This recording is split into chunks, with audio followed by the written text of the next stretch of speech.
So basically, what is happening that uh, I would request you once again, just tell me about what services do you provide. I provide all the services covered by my level. I'm level one immigration advisor. I'm dealing with EU settlement scheme, family permit, British citizenship for both adults and children, either born in the United Kingdom or born outside. I'm dealing with UK passport, all types of visas like family visa, sponsorship license for companies that would like to bring employees to work for them from abroad, healthcare visas, and sometimes, if necessary, administrative reviews. So uh, that's really you cover pretty much all the relevant immigration categories. That's very good. So I remember that there rather is a scheme called European Union Settlement Scheme (EUSS). Yes. So can you please tell me about something? What is that scheme and whether this is currently applicable, or if applicable, under what shape and form? Well, this scheme, it's quite important nowadays, bearing in mind that Brexit happened. Many European people would like to come to the UK and start living legally. Unfortunately, if you haven't been in the country prior the cutoff date, which was 31st of December 2020, it's really, really hard for them to apply for that scheme. The other option is to apply based on your relationship with someone. This someone, unfortunately, cannot be just a friend or Yes. a brother or a sister or an uncle. We need to Yeah. prove that this relationship is legit and it's real and it's actually existed prior the cutoff date. I'm having customers calling me every single day asking, okay, can I get married now and just bring my spouse over? Unfortunately, it doesn't work like this. And it's a very complex scheme that we need to be very careful of. So, what I find that European Union settlement scheme is there was pre-settled status and settled status. So Yes. people get confused. What is pre-settled status and what is settled status? Oh, yes, we have that question very often as well. The pre-settled status give you the right to stay in the country for 5 years. Once you complete those 5 years, you have the right to apply for the so-called indefinite leave to remain, or with other words, settlement scheme. That's the main difference, really. One of the pre-settlement status give you the right to stay in the country for 5 years, and the settlement scheme give you the right to stay indefinitely. And then, in time, if you'd like to, you can wait for 1 more year and apply for British citizenship. That's good. So kind of you for that. So what I find from your discussion is that under pre-settled status, the clients can stay in the UK for 5 years. They have right to work in the UK, And and access public funds if required, if they need to access the public funds, of course. okay. So this within this pre-settled status, they are not supposed to go for another permission to work. No, because they have the right to work on that pre-settlement scheme. They have the five, put it that way, they have the right to stay in the country for 5 years, work, live legally, use the NHS system, and they have access to public funds if required. And what about the education of their children? If this is another very good question, the children, they don't get the status automatically. They need to apply for their children as well. If you have pre-settled status, it's not a problem at all to study in that country. But regarding to the kids, they need to apply for their kids in order to have the same rights. That's good. Thank you for that. So, roughly, what you can suggest, just suggest or think, visualize that what is the earliest uh, year in which people will be completing their 5 years, and after which they will be able to to go for settlement?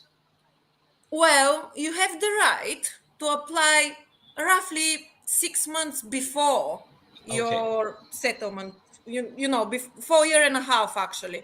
Yeah. But the success of that application, it's not guaranteed. So I will always say, once you have pre-settled status, you can, as a customer, see for yourself on the government web page when is that pre-settlement status due to expire, and do it just ahead of your expiration date. It's not necessarily needs to be done so early, as they have the right to live legally and work legally in the country. Thank you. Our viewers and listeners, now I would like Vasilena, I would like to invite her to talk to us in her own native language, say a few things for the listeners and viewers, because I understand that so many people who are currently watching this video live session, or they will watch this sometimes later, they would also include people from Bulgaria as well. So I would like Vasilina to say something of importance that will make the Bulgarian speaking people understand few things about pre-settled status, settled status, working rights, children education, children application. I will welcome Vasilina now. Thank you very much for that opportunity. I will carry on Bulgarian now. Здравейте на всички! В днешната сесия ще говорим за settle и pre-settle status. Това какво означава? Ако сте били в страната преди 31 декември 2020 година, вие имате право да кандидатствате за статут за уседналост. Този статут за уседналост не може да кандидатствате за него, ако не сте били преди тази дата. Единствената друга възможност за вас е да кандидатствате на база на това, че сте във връзка с някой. Било то майка, баща, пряка роднина, или че имате партньор, с който сте или сключил граждански брак, или сте в така наречената durable relationship. Това означава, че сте в връзка, съответните двама души. Право на статут имат хора, тази втора група хора, които могат да получат статут на уседналост, за които говоря, близките ни семейни членове. Това са, пак бих желала да потвърда, че това са деца, родители, съпрузи, баби, дядовци и партньори, с които живеете на семейни начала. Тези хора трябва да са ви били близки и преди датата 31 декември 2020 година и да продължават да ви бъдат близки. Тоест, ако сте съпрузи преди тази дата, се очаква в настоящия момент да покажете същото. Препоръчвам партньорите и роднините, които кандидатстват за този статут за уседналост, да изчакат докато получат решението преди да се преместят в Великобритания. Съществуват два вида статута, които Ахмед пожела да обясна. Това са pre-settle статус и settle статус. Pre-settle статуса е статут за 5 години, който ви дава право да живеете, работите легално в Великобритания, да учите и да използвате тяхната здравна система. След изтичането на тези 5 години в Великобритания, вие имате право да кандидатствате за статут за уседналост, който се нарича settle статус, който след една година от притежаването му, вие ще имате право да кандидатствате, ако желаете, за британски паспорт. Държа да отбележа, че децата не получават нищо автоматично. Много често в нашия офис получаваме запитване: аз не знаех, детето е родено тук, но аз не знаех, че то трябва да получи settle статус или моя статут, или че трябва да го прикрепя към статута ми. Много е важно да знаете, че трябва да прикрепите вашите деца към вашия статут, независимо дали са родени тук или извън Великобритания.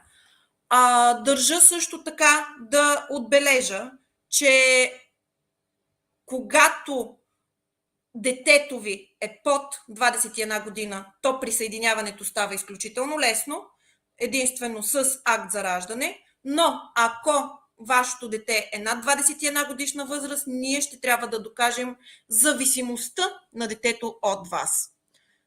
Ahmed, I think that I covered most of the points. I explained what is pre-settled status, what is settled status. I also explained that the children that does not get anything automatically from the parents, and I believe that I covered all the people that can apply for that scheme. I cannot hear you, I'm afraid. Yeah, Thank you, fantastic. Vasilena. Thank you for explaining. Now, I would like to talk about what was the date, what was the cutoff date for applying for pre-settled status? The cutoff date was 31st of December 2020 at 11 o'clock in the evening. Okay, so people who have come on date or on or before their date, so they have the right to apply for pre-settled status. That's correct. Okay, now uh, just a minute. Yeah, I can see someone else is joining us. Yeah, there are so many people, but I'm not trying to add them. Okay, so now my question to you is that those people who are coming after the cutoff date, so This what is law applies to them? Again, this is a very tricky point at the moment, because if those people have someone in the UK who is their relative, again, very important to notice here that this relative needs to be direct family member, either mother, father, grandfather, or spouse or married partner. If they can prove their relationship, they can be applying on the basis that they are in that relationship with that person, with all the supporting documents like birth certificate or marriage certificate or etc. And in some points, I just want to give an example of the case that I had recently. For example, if a person who is settled at the moment in the UK would like to bring their mother or father, let's say mother, we need to prove that this person, bearing in mind that it's in a particular age, we need to prove dependency. Either that this person has received money transfer from the sponsor, or that this person needs medical reason, or medical, he needs to be in the country because he needs to be taken care of. At the moment, those are the most complex situations, because many people believe that if they just prove their relationship with that person, being mother, father, with the birth certificate, it's going to be good enough. Unfortunately, it's not how it's working at the moment. We need to prove either the dependency or the medical issue that the other person eventually has. This also relates to children which are over the age of 21. Because if you're under age of 21, it's easy enough. With the birth certificate, we can prove that it's still a child according to UK law. But if it's over 21, again, we need to prove why this person would like to join their parents and what type of dependency this person has from his parents. That's good. So kind of you. if So yeah, if carry we on, please. cannot prove that, I'm sorry to interrupt, if No, we you are cannot welcome. prove that, there are other ways to come to the UK, either using family permit or different types of visa. That's good. That's good. So kind of you. So now this was about family types of family visas. If I invite your attention to the people who want to work in the UK, so what the law says about them now? Is this person ever been to the UK? If this person have never ever been to the UK, unfortunately they need to apply for visa. Visas of different types is either temporary work visa or skilled worker visa, and being sponsored by someone to come and work into that country legally. So how does this sponsorship works? How does this work? Means if somebody wants to come to the UK to do a job, What are the steps they are supposed to take? This is a very important question. Not anyone can become your sponsor. It doesn't work like this. It's not like I know someone, they offer me a job. Unfortunately, it's not working like this. The sponsor needs to possess the so-called sponsorship license, and this sponsorship license, it's this person is going to be registered with the home office to offer the other people to work for them. This not automatically mean that if someone offer you a job to come and work into the UK for them, this not automatically means that you as a person, as an employee, going to get the visa. Very important thing is, let's get the perfect scenario. If you're being invited by a sponsor who has that sponsorship license and you're being invited to work for him, you're going to receive a certificate number and you can apply for the so-called skilled worker visa. As the visa name states, you need to have specific skills in order to come to that country. You cannot simply apply to work as an engineer if you are a chef, for example. You need to cover your skills and prove your skills in order to come and exercise your skills. Uh, of course, there are other details of the sponsors. They have some obligations that they need to fulfill for the employees. They need to give a specific salary. They need to take care of that person. And if you come on that visa, the skilled worker visa, you have the right to work for your sponsor for the length of the visa, either for 3 or 5 years. Very important thing is that pre-order application, you're paying the application fee, you're paying the NHS surcharge, which is quite a lot of money, and it's again, you're paying them before you submit, actually with the submission of your application, I'm sorry.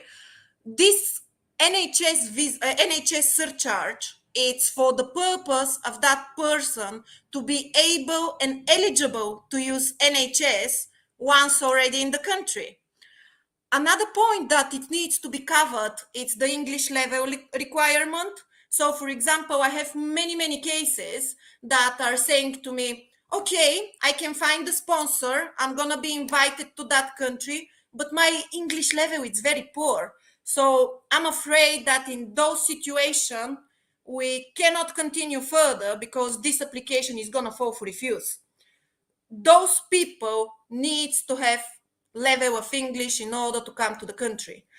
Another requirement for that specific type of visa is to possess over £1,000, 1,070 if my memory is correct.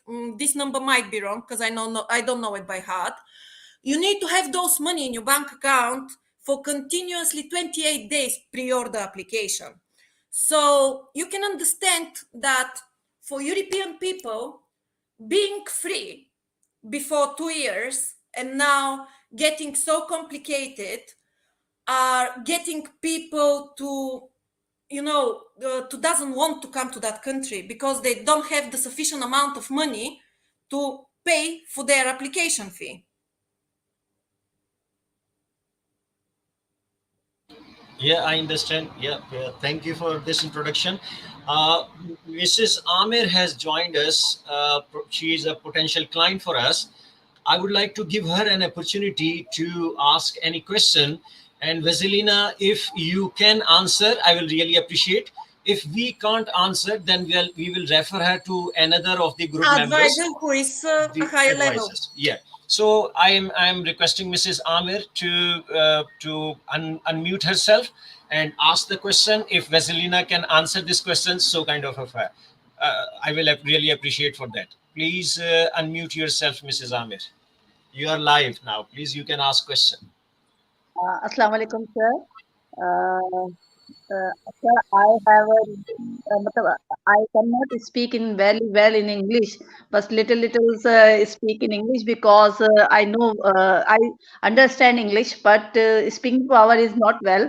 I'm asking my friend, my circle, so many people say, how can I apply visit visa, sponsor visa, family visa, immigration visa.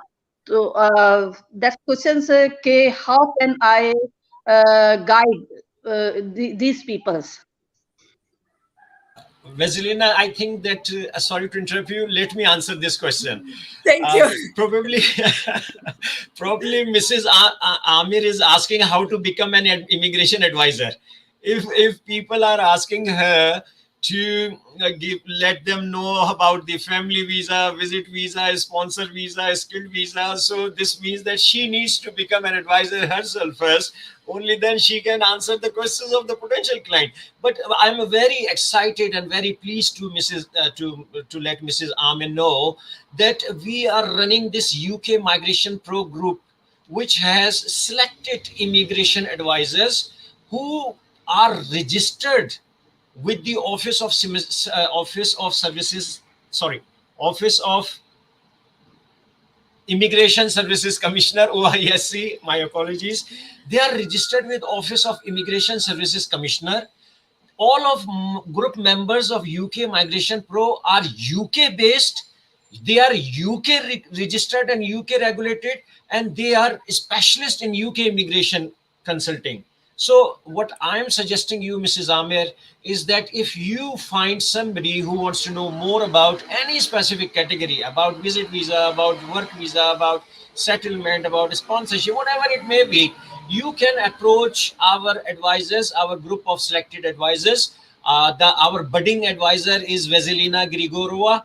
I'm not sure whether I have spelled her name correctly, but you can approach her. You can see our website. Our website is www.ukmigration.pro, and you can see so many immigration advisors who are the part of our group, and you can contact any of these advisors. You can see the credentials of the advisors, and you want to talk to any advisor, you are most welcome to talk to them directly. I think, Mrs. Amir, I have tried to answer your question. uh, if you have anything other else to ask me, you are most welcome to ask me. Thank you, sir. With, WhatsApp group, Sorry, you and I can make a WhatsApp group. I move I can't, people. Mrs. Amir, I can't hear you. I will request you that you can contact our group separately. UKmigration.pro is our website. There is a contact form. You can contact us through the form. And I would like to thank you for joining us and asking me this question. Uh, so you please contact us through our contact us page, please. Okay, thank you for your time, Mrs. Amir. I need to carry on the session now with Vasilina, please. Thank you, Mrs. Thank you, Amir. thank Yeah, Vasilina. So now I'm really really very thankful to you for giving so much advice, because this is not my area of specialization. So I'm just talking to you just as a layman, as just a client will talk to you. So I'm sorry that I'm giving you tough time. So now I want to come back to the same question again, that if after the cutoff date anybody wants to come to the UK to work. So you were talking about that the sponsor license and then certificate of sponsorship. So can you tell us something about how a potential employee know about who is the sponsor license holder? How they can find this information from, and where from? This is a very that's the very tricky part of the question, to be fair, because all the sponsor license holders at the moment, there are more than 86,000. Everyone can check them. It's a public information. It can be checked on gov.uk. Unfortunately, if the person would like, let's say, a potential client who has a specific skills would like to come and work in the UK, it's not that simple to find a sponsor. You can imagine going to 86,000 sponsors on gov.uk and just randomly selecting them and asking them via email or via phone, oh, hello, do you need me to come and work for you? this is something that my company offers as a service to approach a specific numbers of sponsors regarding the qualifications or the skills that the potential customer has, and to present who we are and ask them with the CV of that person whether they need this person or not to work for them. This is the hardest part for the people at the moment, because if they want to come and work as a long-term relation, either for 3 or 5 years, it's a very difficult thing to find a sponsor. Of course, there is also the chance of the temporary work visa, but this is just for 6 months, and many people doesn't like that option. So, thank you, Vasilena. May I request you to repeat the same information in your Bulgarian language so that people can know more about this category of visa or what information you have just provided, please? Would you like me to explain everything for skilled worker visa, or would you like me to explain just the sponsorship requirements? No, just whatever you have just told me about this, told about the viewers about this. Now you please repeat the same thing in Bulgaria, please, in Bulgarian language. I will do. Thank you. Здравейте отново. До сега с Ахмед говорихме за начините, ако вие като потенциални хора, които бихте желали да дойдете да живеете и да работите в Великобритания, ако не падате под категория да кандидатствате за системата за отседналост и не сте успяли да докажете нито зависимост, нито че сте били в страната преди 31 декември 2020 година. Тогава пред вас стои опцията за така наречената Skilled Worker Visa. Тази Skilled Worker Visa, както говори името ѝ, за нея трябва да притежавате определени квалификации. Също така трябва да имате спонсор, който спонсор не може да бъде всеки, за съжаление. Този спонсор не може да бъде ваш приятел, който работи в някоя компания. Този спонсор трябва да бъде утвърден от Home Office и да бъде в листата на утвърдените Sponsorship License Holders. Това какво ще рече? Това ще рече, че трябва да бъдат утвърдени от Home Office и да имат право да ви поканат да работите в Великобритания. За да може да кандидатствате за тази виза, вие трябва да имате определени качества, които трябва да докажете. След като в идеалния сценарий ви поканат да работите в Великобритания от съответната компания, вие трябва да докажете вашите качества, за да започнете работа при тях.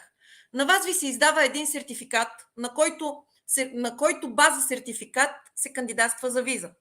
Изключително важно условие е, че тази покана за спонсоршип, да дойдете в Великобритания да работите за този човек, не ви гарантира, че ще получите виза. Условията за визата са да заплатите такса, която може да стигне до над 1000 паунда, да заплатите така наречените NHS Surcharge, или това е да заплатите, да използвате за продължителността на визата, да заплатите да използвате здравната система в Великобритания, като продължителността на визата може да бъде от 3 до 5 години. Съответно, тази такса се заплаща при кандидатстване, заедно с таксата за самата апликация, и може да достигне до над 1800 паунда, както сами може да сметнете, таксата на година е 624 паунда. Също така, трябва да притежавате във вашата банка, преди да дойдете и преди да кандидатствате, държа да го натърта, в продължение на 28 дни, трябва да притежавате 1070 паунда, за да докажете, че когато дойдете може да се издържате. Това условие отпада, ако изрично във вашия лиценз не пише, че това условие може да отпадне.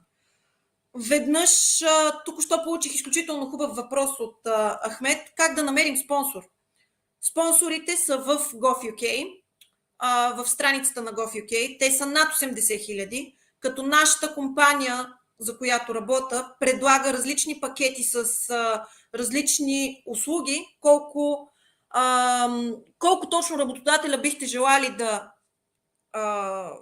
да се свържеме с тях, и да им кажем, че вие бихте могли да бъдете потенциален кандидат за да работите в тяхната фирма.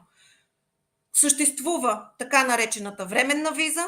Тази временна виза е до 6 месеца, като за временните визи също се заплаща в размер от 244 паунда.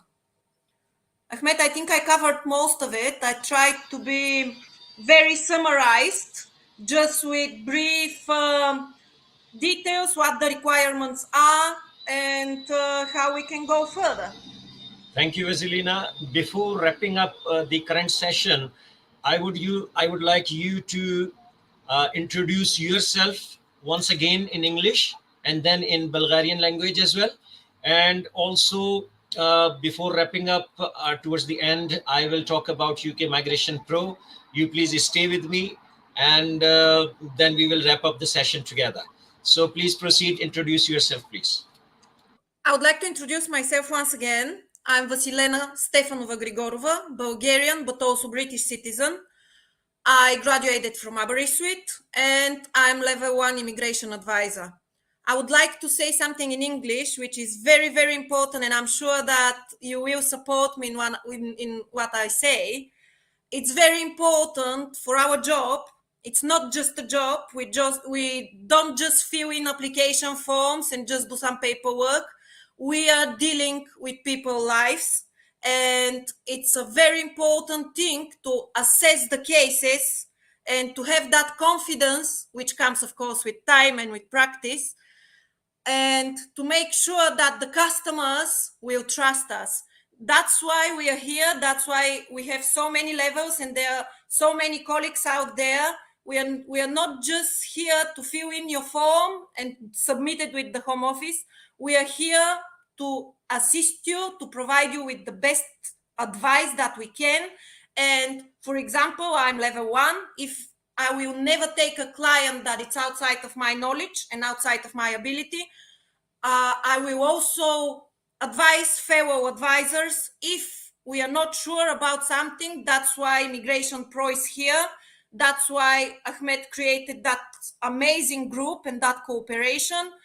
If a case is outside of our abilities, don't hesitate to transfer it to a fellow colleague who has more knowledge to support the customer needs. I think you have touched very important point in our services, that so many clients just think that we are completing online application and there is no technicality involved in this. I want to reiterate the point what Vasilena has just cited. We review the cases, ensure that the documents meet the requirement of the relevant immigration category. If the documents meet the requirements, only then we proceed for the application. Otherwise, we tell client, look, please don't proceed. We will not handle your case because you do not meet the requirements of the immigration category. So this is not just completing online application. It is reviewing the whole case in entirety and then guiding you, the clients. So this is the application, completing application is a small part of the whole service we provide, but the bigger part is to give you the advice. And we are registered immigration advisors. We are selected immigration advisors in UK Migration Pro Group who ensure that should we proceed or should we not proceed. So we don't consider these group members somebody that we will take your case and blindly submit your application. No, we don't work this way. So this is, I must thank Vasilena for highlighting and citing this point. This is very important.